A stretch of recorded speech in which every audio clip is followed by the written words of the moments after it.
Assalamualaikum warahmatullahi wabarakatuh. Waalaikumsalam warahmatullahi wabarakatuh. Bismillah, alhamdulillah, asyhadu an la ilaha illallah wa la syarikalah wa asyhadu anna Muhammadan abduhu wa rasuluh. Allahumma shalli ala Muhammad wa ala ali Muhammad.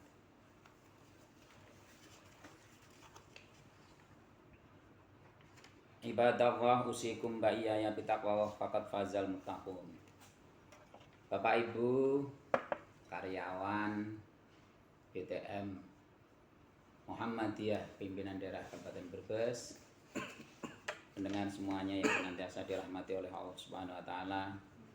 Tak henti-hentinya mari senantiasa kita panjatkan puji syukur kehadirat Allah Subhanahu wa taala atas berbagai karunia yang Allah limpahkan kepada kita. Nikmat utama yang harus kita syukuri pertama adalah nikmat iman. Dengan nikmat iman ini kita bisa berharap semua amal kita mendapat ridho dari Allah Subhanahu wa taala. Sebab sebagus apapun amalan kita di hadapan manusia, kalau tidak ada iman maka tidak ada nilainya di hadapan Allah Subhanahu wa taala. Di dalam surat Muhammad ayat 8 dan 9 Allah mengingatkan, walladzina kafaru fata'sal lahum ba'dallahu a'malahum dzalika bi annahum karihu ma anzalallahu fa ahbata a'malahum. Dan orang-orang yang kafir maka kecelakaanlah bagi mereka dan Allah menyesatkan amal-amal mereka. Yang demikian itu adalah karena sesungguhnya mereka benci kepada apa yang diturunkan Allah, yaitu Al-Qur'an. Lalu Allah menghapuskan pahala amal-amal mereka. Jadi Allah menyesatkan orang-orang yang tidak beriman ini. Mereka memandang amalannya bagus, padahal di hadapan Allah tidak ada artinya. Dan kita syukuri nikmat iman ini melalui jalan Islam. Sebab setelah Nabi Muhammad diutus sebagai Rasul, maka tidak ada jalan lain untuk membuktikan iman kecuali melalui jalan Islam.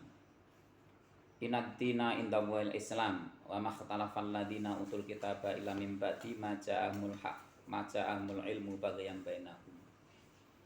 Sesungguhnya agama yang diridhoi Allah hanyalah Islam. Tiada berselisih orang-orang yang telah diberi Alkitab kecuali sesudah datang pengetahuan kepada mereka karena kedengkian yang ada di antara mereka. Jadi ketika orang-orang susah menerima hidayah Islam sebetulnya adalah bukan karena Islamnya, tapi karena kedengkian yang ada di hati mereka. Adanya penyakit hati inilah yang mengakibatkan tertutupnya petunjuk Allah di dalam jalan Islam ini bagi mereka. Oleh karena itu kita syukuri dengan betul nikmat iman, nikmat Islam ini. Jangan sampai tergoda untuk berpindah keyakinan. Wa may yabtaghi ghairal Islam dinan fala yuqbala minhu wa huwa fil akhirati minal khasirin. Barang siapa mencari agama selain agama Islam, maka sekali-kali tidaklah akan diterima agama itu daripadanya, dan dia di akhirat termasuk orang-orang yang rugi. Ketika Islam sudah diakuinya sebagai agama dianutnya, maka mari kita jaga dengan takwa, dengan dasar takwa, dengan kokoh, dengan sebenar-benarnya. Dan jangan sampai bergeser sedikit pun keyakinan kita ini terhadap Islam sampai kita kembali kepada Allah Subhanahu wa taala. Ya ayyuhalladzina amanu taqullaha haqqa tuqatih wa la tamutunna illa wa antum muslimun. Wahai orang-orang yang beriman. Jadi ini dipesankan Allah kepada orang yang beriman. Bagi yang orang tidak beriman tidak terkena pesan ini. Tidak terkena pesan ini. Ya ayyuhalladzina amanu, wahai orang-orang yang beriman, bertakwalah kepada Allah haqqa tuqatih, dengan takwa yang sebenar-benar takwa. Wala tamutunna illa wa antum muslimun, dan jangan sampai sekali-kali mati kecuali dalam keadaan berserah diri. Berserah dirinya di mana? Berserah dirinya sebagai orang Islam. Maka kita syukuri nikmat betul iman Islam yang ada di kita ini. Dan bagi kita semuanya yang bekerja di BTM ini, mari kita syukuri Allah yang menunjukkan kita di dalam bekerja, memberikan kita pekerjaan. Yang dalam pekerjaan ini terkandung unsur dakwah pula. Kita syukuri, kita jaga dengan sebenar-benar takwa. dengan pekerjaan kita ini, sehingga Allah akan membukakan jalan-jalan yang lain untuk memudahkan kita bekerja. Amin. Tidak semua orang Allah berikan rezeki dengan jalan takwa, dengan jalan dakwah ini. Dan kita semua ini alhamdulillah ditempatkan di jalan dakwah. Baitul Tampil Mu'ammah Muhammadiyah. Ini mendorong kita untuk bekerja sekaligus beribadah. Tinggal nanti menyempurnakan kita bagaimana kita melaksanakan kerja kita ini. Hadirin rahimakumullah. Allah ini menjamin kecukupan rezeki bagi semua makhluk. Wa ma min dabbatin fil ardi illa 'alallahi rizquha. Dan tidak ada suatu binatang melata pun di bumi melainkan Allah yang memberi rezekinya. Binatang melata apa saja Allah sudah mencukupkan rezekinya. Apalagi kita sebagai manusia. Ini surat Hud ayat 6. Dan tidak ada suatu binatang melata pun di bumi melainkan Allah memberi rezekinya. Apalagi kita manusia ini manusia makhluk yang dibekali dengan kesempurnaan pikiran akal. Maka tidak perlu ada kekhawatiran yang berlebih terhadap rezeki kita. Dijamin. Kita ingat kembali keberadaan kita. Ketika kita masih kecil, terutama ibu-ibu ini bisa mempelajari hikmah hidup ini. Allah berikan makanan kepada kita, dicukupkan. Ketika ibu-ibu masih sendiri-sendiri, masih single, masih gadis, Allah belum berikan makanan untuk calon-calon bayinya. Tapi begitu hamil, melahirkan, Allah berikan kecukupan rezekinya. Dan dari situ, begitu kita tumbuh, sudah masanya 2 tahun disape, makanan yang Allah berikan melalui air susu ibu pun terhenti. Karena manusia sudah bisa mencari makanan yang lainnya. Ini menjadi pelajaran bagi kita. Jadi ketika kita lahir di dunia ini, Allah sudah jamin rezekinya. Bagi binatang-binatang, sebelum Allah menciptakan ulat, sudah tercipta dulu daun-daun bahan makanannya. Nah, ini harus memberi pelajaran bagi kita. Allah menjamin semua kecukupan rezeki. Di zaman ini lebih-lebih katanya penduduk susah dan seterusnya. Tapi kenyataannya makanan pun melimpah dan mereka banyak mudah untuk mencarinya. Maka tinggal bagaimana sikap kita ini terhadap rezeki yang Allah berikan ini tadi. Wa may tawakkal 'ala Allah fa huwa hasbuh. Ini sebagaimana di surat At-Thalaq ayat 3. Barang siapa bertawakal kepada Allah, maka Allah niscaya akan mencukupinya. Jadi kebutuhan kita akan dijamin dicukupi. Tinggal sejauh mana tawakal kita kepada Allah. Jangan salah dengan kata tawakal ini. Tawakal ini sebetulnya adalah kepasrahan kita setelah kita berusaha. Jadi tawakal tidak membebaskan kita dari berusaha. Tapi tawakal ini adalah bentuk kepasrahan setelah kita berusaha kembali kepada Allah. Contoh sederhana ketika mau kita bertawakal ini, ketika kita mau pergi, rumah kita kunci dulu. Keran air kita matikan, listrik kita matikan, kompor kita matikan demi keselamatan. Setelah kita selesai itu semuanya, kita keluar rumah, tutup pintu. Bismillahirrahmanirrahim. Tawakal kita ini diajarkan setelah kita menutup pintu. Artinya apa? Semua persyaratan tadi pekerjaan sudah kita kerjakan. Baru setelah terakhir kita mau menutup pintu meninggalkan rumah, kita keluar dengan menyerahkan segala urusan kepada Allah. Termasuk kita di lingkungan kerja kita ini, kita berusaha mengerjakan dengan cermat, dengan teliti. Setiap kita mau melaksanakan transaksi atau apa-apa saja, kita kerjakan dengan teliti. Ketika sudah terjadi transaksi, maka urusannya kembalikan kepada Allah. Bertawakal kepada Allah Subhanahu wa ta'ala. Segala urusan Allah akan menyelesaikan nanti. Kita jangan mengandalkan matematika kita. Allah sudah mempunyai perhitungan sendiri. Oleh karena itu kuatkan tawakal kepada Allah ini. Hadirin jamaah rahimakumullah. Allah tidak menjamin iman seseorang. Jadi kalau tadi rezeki kita dijamin kecukupan, Allah tidak menjamin iman seseorang.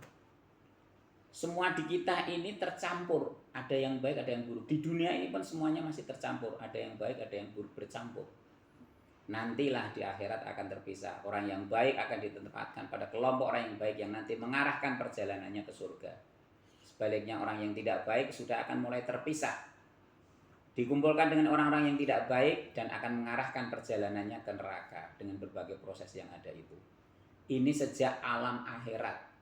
Jadi sejak kiamat, setelah barzah, kemudian dibangkitkan, mulai saat itu sudah mulai terpisah ini jalan orang-orang ini. Jalan orang yang baik nanti akan diarahkan kumpul ke surga, dan orang-orang yang tidak baik akan mengarah jalan ke neraka. Ada orang yang nanti karena kebaikannya, ketakwaannya, keimanannya di dunia, begitu bangkit dari kubur, mereka dengan disinari cahaya dari Allah Subhanahu wa taala mendapatkan rahmat kasih sayangnya, gampang mengarah berjalan menuju ke surganya Allah. Tapi ada orang yang dibangkitkan dalam keadaan buta. Jadi sejak saat itu sudah mulai terpisah ini, dibangkitkan dalam keadaan buta. Sampai dia melulu, kenapa saya dibangkitkan buta? Padahal saya dulu di dunia dalam keadaan melihat.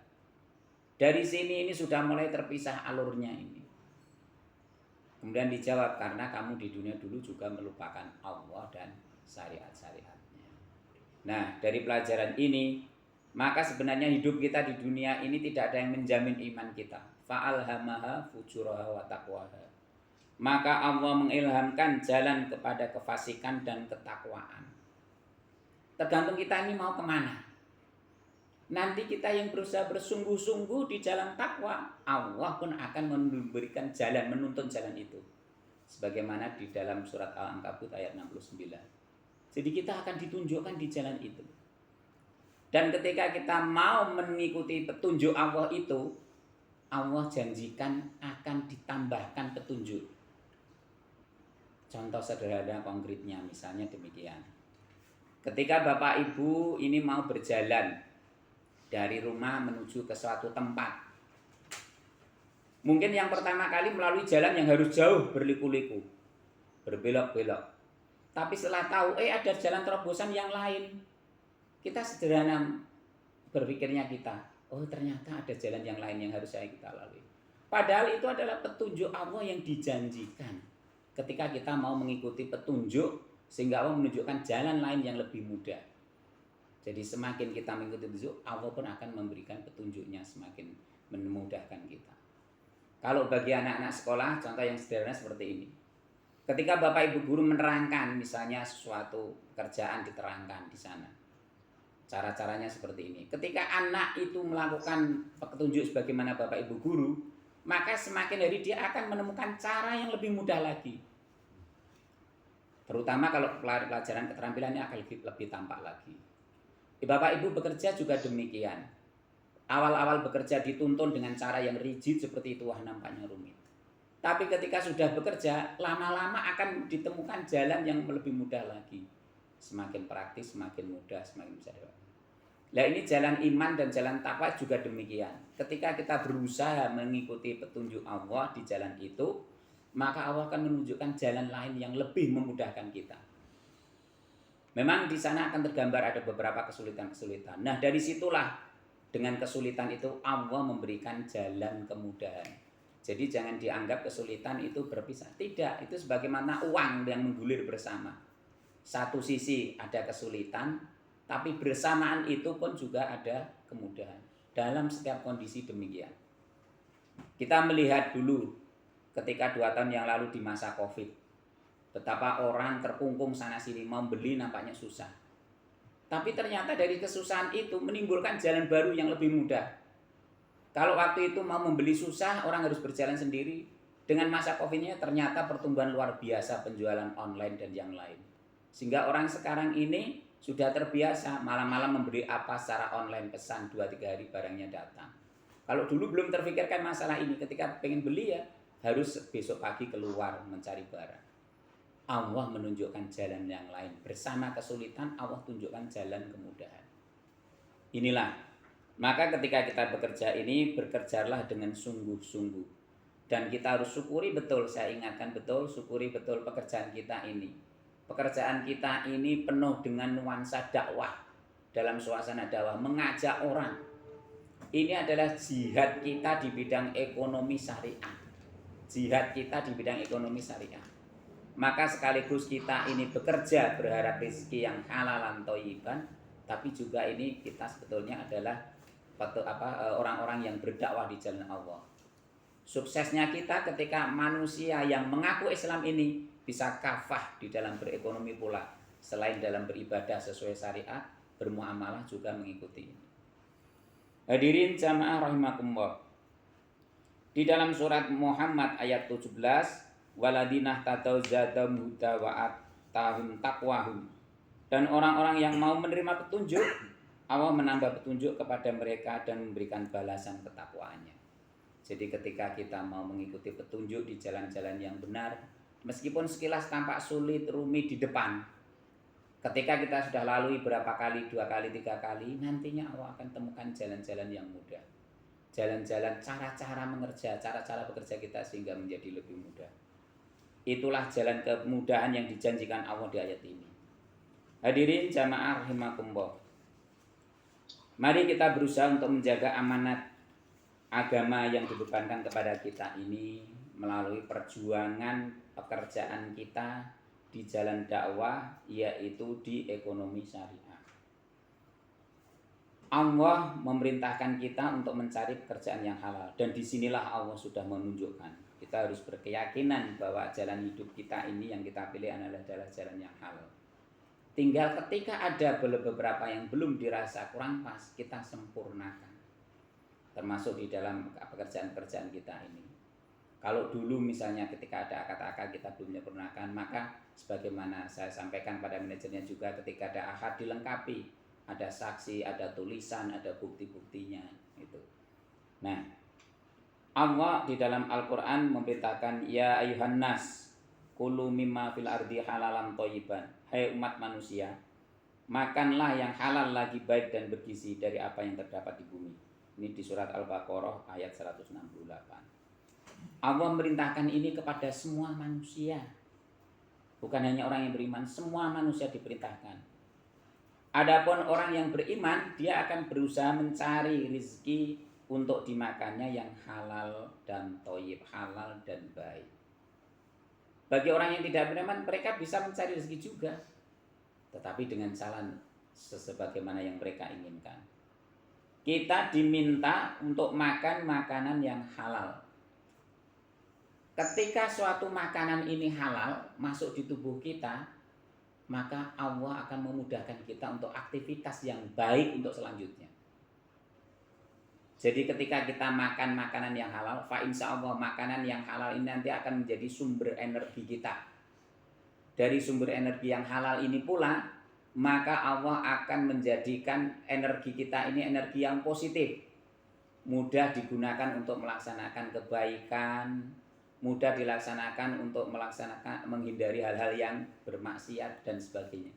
Tetapi ketika yang makanan masuk di tubuh kita ini makanan yang tidak halal, naudzubillah ini kalau sampai sudah tidak halal, maka dari sana pun ada energi pula yang masuk di kita. Tapi energinya ini bukan energi yang positif, sehingga diajak untuk berbuat baik, beribadah kepada Allah, ini mungkin akan mengalami hambatan terasa berat. Nah ini bisa menjadi koreksi kita. Kenapa kadang kita bersemangat beribadah, tapi kadang suatu saat juga mengalami surut, susah untuk diajak beribadah. Bisa saja di saat-saat itu tercampur makanan yang kita makan itu. Tadi syarat makanan kan halalan thayyiban. Bisa juga halalnya sudah, tapi thayyibnya kurang, thayyibnya tidak. Misalnya makan makanan dengan tangan kiri. Nah ini jelas, karena kita diperintahkan makan dengan tangan kanan. Kalau tangan kiri berarti tidak thayyib. Bisa saja masuk menjadi energi, tapi energinya ternyata tidak kuat untuk kita beribadah. Jadi beribadah yang biasa mungkin biasa bisa bangun agak malam, bisa sholat, bisa saja suatu saat kayak kesiangan, bisa saja ini bercampur dari hal itu. Ini untuk menjadi koreksi bagi kita. Jadi Allah memerintahkan makanan yang halal thayyiban ini, fa insyaallah ketika masuk di tubuh kita akan menjadi sumber energi. Nabi sendiri sangat memperhatikan makanan ini. Pada suatu saat perjalanan dari pulang bersama cucunya masuk rumah. Di rumah ada sebutir kurma ya. Kurma ini kan jelas dari zatnya adalah makanan yang halal. Ketika cucunya tiba-tiba mengambil mau dimasukkan ke mulut, Nabi mencegah, khusus jangan. Loh kenapa? Karena Nabi mencermati makanan ini harus jelas dulu dari mana dia dapatnya. Apakah ini hadiah atau sedekah? Karena bagi keluarga Nabi semuanya itu tidak boleh menerima sedekah. Sehingga ketika dia menerima sedekah harus disedekahkan kembali. Tapi kalau hadiah boleh. Karena hadiah ini ada unsur penghormatannya. Unsur utamanya hadiah kan penghormatan, kecintaan. Kalau sedekah kan kasihan. Nah, jadi dari sinilah Nabi sampai cucunya mau makan nggak boleh. Jangan. Ditanyakan dulu, ini kurma dari mana? Padahal hanya sebutir kurma yang mau dimakan. Nah ini untuk menjadi perhatian kita. Setiap kali kita makan minum, berusahalah makan minum makanan yang halalan thayyiban. Agar ketika menjadi energi yang kita yang positif. Kalau energinya positif, pikirannya kita juga pikiran positif. Ini akan kembali kepada membersihkan hati kita sehingga munculnya di perbuatan pun perbuatan yang positif. Banyak sekali Allah berpesan di dalam pengaruh makanan yang halalan thayyiban ini. Kira-kira analoginya sederhana juga. Seberapa kekuatan makanan yang halal, makanan yang tidak thayyib, makanan yang tidak halal, tidak thayyib ini mempengaruhi tubuh kita. Bapak Ibu mungkin sering atau pernah makan alergi terhadap suatu makanan. Misalnya alergi udang. Ketika makan udang akan merasakan gatal. Begitu makan udang terus terasa gatal, kira-kira habisnya rasa gatal itu kapan? Kalau diobati sekitar 3-4 hari, kita berobat ke dokter, berobat 3-4 hari, maka insya Allah akan mulai sembuh. Itu dengan bantuan obat. Kalau tanpa bantuan obat, insya Allah juga akan habis zat-zat itu, zat-zat yang alergi kita akan habis. Tapi butuh waktu yang lama, bisa saja sampai 40 hari. Nah artinya apa? Begitu juga kalau ada makanan yang tidak halal tadi masuk ke tubuh kita, pengaruhnya bisa juga karena tanpa obat bisa saja sampai 40 hari merasa berat. Jadi beribadah sampai 40 hari bisa terasa berat. Karena apa? Tidak bisa dibersihkannya mudah itu. Kita kadang juga tidak merasa ini makanan yang masuk di kita ini benar-benar halalan, thayyiban atau enggak. Jadi kita tidak merasa. Kalau alergi tadi jelas bisa diidentifikasi. Oh iya, saya yang kemarin makan udang, gatalnya luar biasa. Ada yang singkat pengaruhnya, misalnya perutnya tidak tahan terhadap makanan yang pedas sehingga menjadi sakit perut. Begitu makan, hari ini makan, mungkin besok-besoknya sampai 2-3 hari selesai baru. Pengaruhnya seperti itu. Itulah kesalahan makanan paling tidak berdampak seperti itu. Makanan yang halalan thayyiban pun akan memberikan dampak yang sama. Hanya karena di sini tidak disadari, pengaruhnya bisa saja lebih lama. Di dalam ayat yang lain Allah berfirman, ini surat Al-Baqarah ayat 172. Ya ayyuhalladzina amanu kulu min thayyibati ma razaqnakum. Hai orang-orang yang beriman, makanlah di antara rezeki yang baik-baik yang kami berikan kepadamu. Di dalam Al-Qur'an ini karena kasih sayang Allah, maka untuk pesan-pesan yang berikutnya yang menyelamatkan itu diarahkannya kepada orang yang beriman. Kalau tadi secara umum makan itu ya mubah, maka orang yang kafir pun diperintahkan untuk makan yang baik. Tapi mereka akan mengabaikan, maka tidak ada pesan berikutnya untuk dia. Kita disuruh puasa, pesannya juga untuk orang yang beriman. Orang kafir tidak ada kewajiban karena mereka tidak mau mengikuti syariat Allah. Maka dari sini kasih sayang Allah kepada orang yang beriman inilah Allah banyak berpesan untuk orang yang beriman. Di antaranya adalah ini. Ya ayyuhalladzina amanu, wahai orang-orang yang beriman, kulu makanlah dari kalian min thayyibati ma razaqnakum, dari makanan-makanan yang thayyibat yang baik yang apa kami rezekikan kepadamu. Jadi dari makanan-makanan ini bisa halal, thayyib itu dari berbagai unsur. Halal jelas zatnya halal. Babi makanan yang diharamkan, hewan-hewan yang menjijikkan diharamkan. Nah, itu jelas zatnya sudah haram. Tetapi bisa juga ayam ini halal. Tetapi bisa saja karena tidak thayyib dalam penyembelihannya, maka bisa menjadi makanan yang haram. Bisa menjadi makanan yang haram. Nah, oleh karena itu menjaga ini kita perlu berhati-hati. Jadi kita perlu berhati-hati setiap makan makanan ini.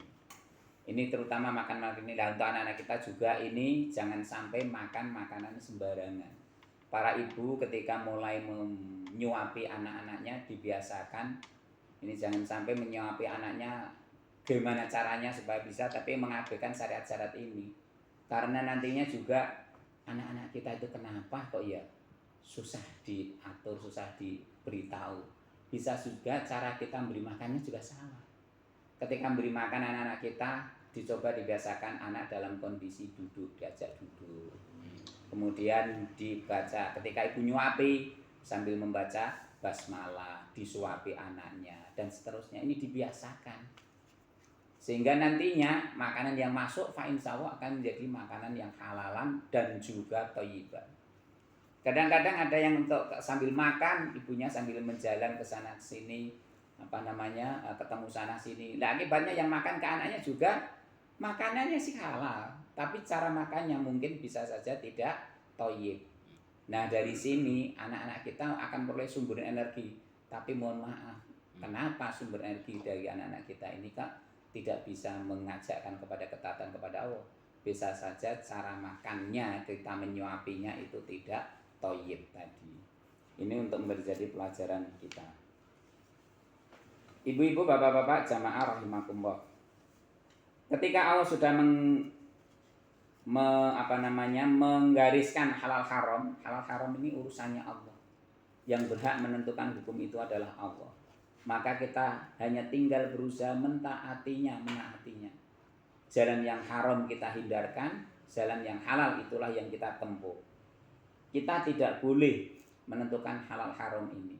Ketika Allah sudah menghalalkan, kita pun dilarang mengharamkan. Karena kalau kita mengharamkan sesuatu tanpa ada dasar dari Allah, berarti kita membuat syariat. Kita sudah nyaingi Allah Subhanahu wa taala. Maka kita tinggal mengikuti apa yang dihalalkan dan diharamkan oleh Allah. Ada beberapa ketentuan berkaitan makanan yang halal dan haram ini, kita tinggal mengikutinya, tidak perlu kita mencari-cari. Kalau memang sudah dihalalkan oleh Allah, ya halalkan untuk makan kita. Tidak perlu membuat batasan haram dan sebagainya. Adapun misalnya kalau kita tidak suka, itu kita tidak mengharamkan, tapi memang itu tidak kita sukai, kita hindari begitu saja. Ada hal yang halal, ketika kita berlebihan saja makannya, itu juga akan menjadi hal yang haram. Makan hukumnya mubah. Ketika dalam kondisi lapar, hukumnya jadi wajib, jangan sampai kurang. Ketika kita sudah bisa makan, ketika kita makan jangan sampai berlebihan. Ketika berlebihan sudah jatuh hukumnya pada hukuman yang makruh. Kalau sampai berlebihan lagi sehingga menimbulkan dampak yang tidak baik, berarti sudah jatuh hukumnya pada haram. Ibu bapak jamaah rahimakumullah. Fakulu mimma razaqakumullah halalan thayyiban. Ini surat An-Nahl ayat 114. Maka makanlah olehmu sekalian dari apa yang telah Allah beri rezeki kepadamu yang halal lagi baik. Banyak sekali ternyata hal makanan yang halal dan baik ini diperintahkan oleh Allah kepada kita. Ini karena mau tidak mau hidup kita ini butuh energi. Hidup kita ini butuh energi, dan sumber energi untuk hidup kita ini adalah dari makanan. Jasad kita butuh sumber energi dari makanan. Ada satu hal yang di kita selain jasad, yaitu jiwa, roh atau hati. Saya tidak mengklasifikasikan roh, hati dan sebagainya. Tapi intinya ketika garis besarnya ada jasmani, maka ada selain jasmani yaitu rohani. Ini pun membutuhkan makanan. Nah, makanan rohaninya apa? Tentu saja juga tidak bersifat jasmani, tapi bersifat rohani, yaitu nasihat-nasihat seperti ini.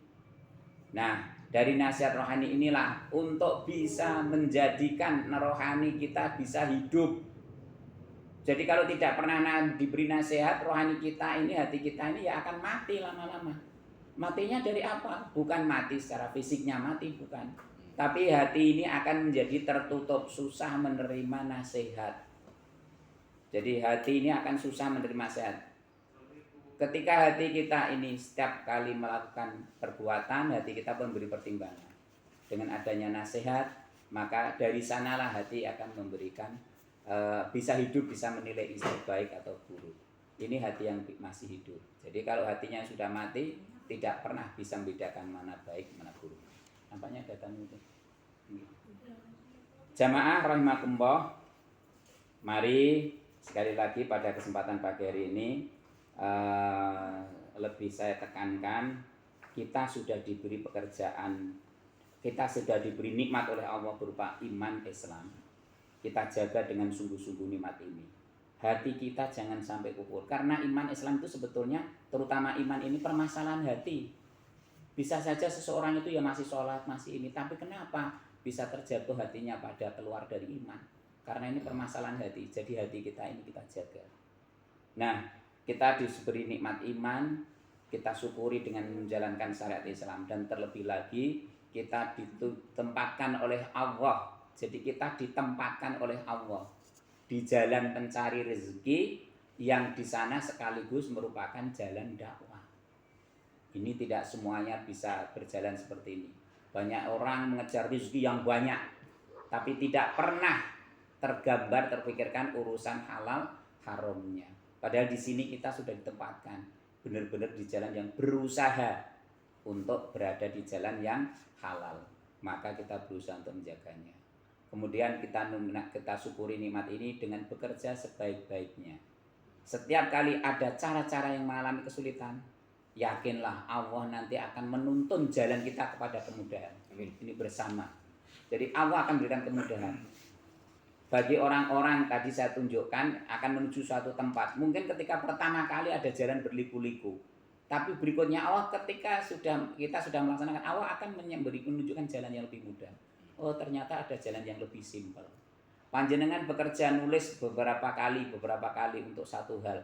Ternyata setelah tahu caranya, bisa saja nulisnya beberapa kali sudah mencukupi. Allah menunjukkan jalan. Anak-anak sekolah ketika diajarkan Pak Guru, dia memahami.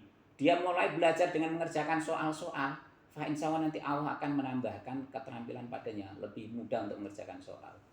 Demikian juga keterampilan-keterampilan yang lain. Ketika pekerjaan itu sudah dilaksanakan, keterampilan itu dikerjakan, Allah akan menjadikan kemudahan itu.